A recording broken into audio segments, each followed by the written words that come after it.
Tapi anehnya, bayangan tubuhnya yang masih kegantung itu masih ada di cermin.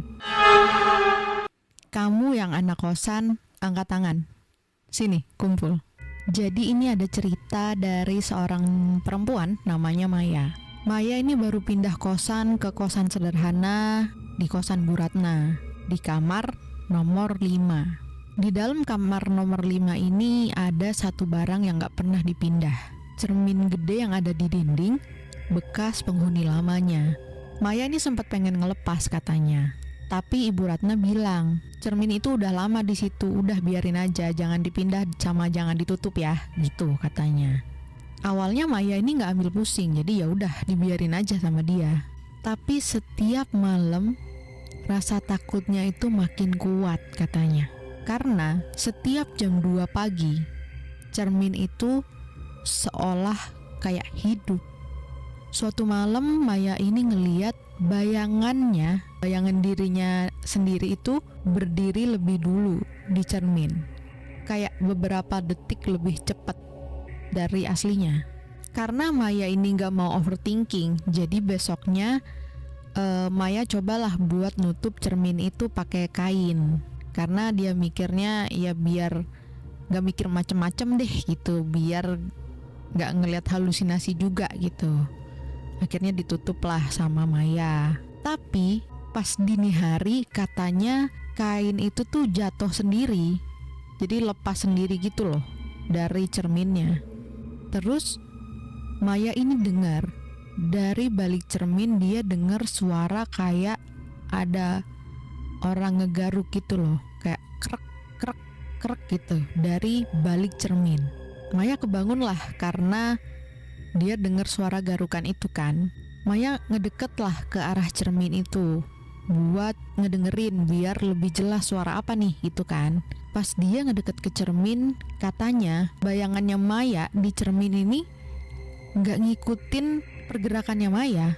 Malah bayangan yang ada di cermin, bayangannya Maya nih yang ada di cermin itu katanya senyum tipis, terus mukanya pucat.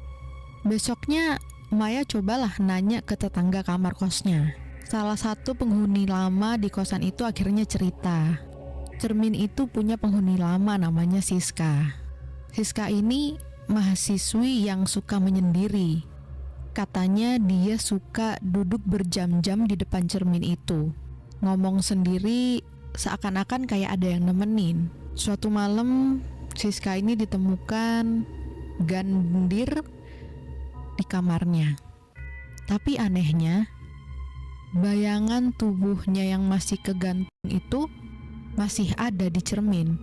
Walaupun talinya tuh udah dipotong dan udah dievakuasi lah gitu. Tapi bayangannya tuh masih ada katanya. Jadi semenjak saat itu, siapapun yang tinggal di kamar nomor 5 ini selalu digangguin katanya. Nah, Maya ini denger cerita itu makin gelisah dong. Akhirnya malam berikutnya Maya ini nyoba beraniin diri buat ngerekam dirinya sendirilah selama dia tidur. Jadi posisi HP-nya tuh ditaruh supaya cermin sama dianya tuh kelihatan gitu. Jadi cerminnya kelihatan, dianya juga kelihatan. Nah itu dia ngerekam itu semalaman. Jadi sepanjang Maya tidur, HP-nya tuh ngerekam gitu. Besok paginya pas dicek hasil rekamannya, Maya ini kaget setengah mati. Di rekamannya itu nunjukin kalau Maya ini lagi tidur di kasur kan. Tapi bayangan Maya itu berdiri di samping ranjang ngeliatin Maya yang lagi tidur.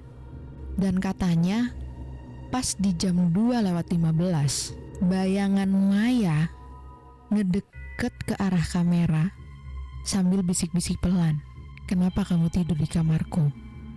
Sejak saat itu, Maya gak berani buat nutup cermin itu lagi.